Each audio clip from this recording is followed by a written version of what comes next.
ఎవడో ఒకరిని పట్టుకుని అడ్డదారిలో అమెరికాకి వెళ్ళిపోయి అక్కడ ఏ టేస్టాల్లో పనిచేసినో లేకపోతే కనుక కర్రీ పాయింట్లో పనిచేసినో అదే అమెరికా రిటర్న్ అని చెప్పుకునేటటువంటి వాళ్ళని కాకుండా నిజమైనటువంటి కమిటెడ్ సబ్జెక్ట్ ఉన్న భారతీయుడిని వదులుకోదు అమెరికా.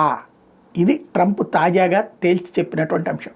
వాళ్ళ కంపెనీల వాళ్ళందరికీ చెప్పింది ఏంటంటే, భారతదేశంతో పాటుగా చైనా అయినా ఇట్లాంటి దేశాల నుండి మెయిన్లీ భారతీయులు అమెరికాకు వచ్చి ప్రసిద్ధ యూనివర్సిటీలు, ప్రధానమైనటువంటి యూనివర్సిటీలు స్టాన్ఫోర్డ్, హార్వర్డ్ లాంటి యూనివర్సిటీలకు వచ్చినప్పుడు వాళ్ళు వెనక్కి ఎందుకు వెళ్ళిపోతున్నారు?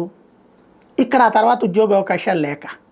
వాళ్ళని కంపెనీల వాళ్ళందరూ తీసుకోండి, వాళ్ళ పేరును గోల్డ్ కార్డు కొనండి, $45 మిలియన్ కొనేసేసి వాళ్ళని ఇక్కడే ఉంచండి, వాళ్ళని వదులుకోబాకండి, వాళ్ళు చాలా ప్రతిభావంతులు, వాళ్ళని వదులుకుంటే వాళ్ళు వెళ్ళిపోయి వాళ్ళ దేశంలోకి వెళ్ళి వ్యాపారాలు చేసేసి కోట్లు సంపాదిస్తున్నారు, బిలియనీర్లు అయిపోతున్నారు.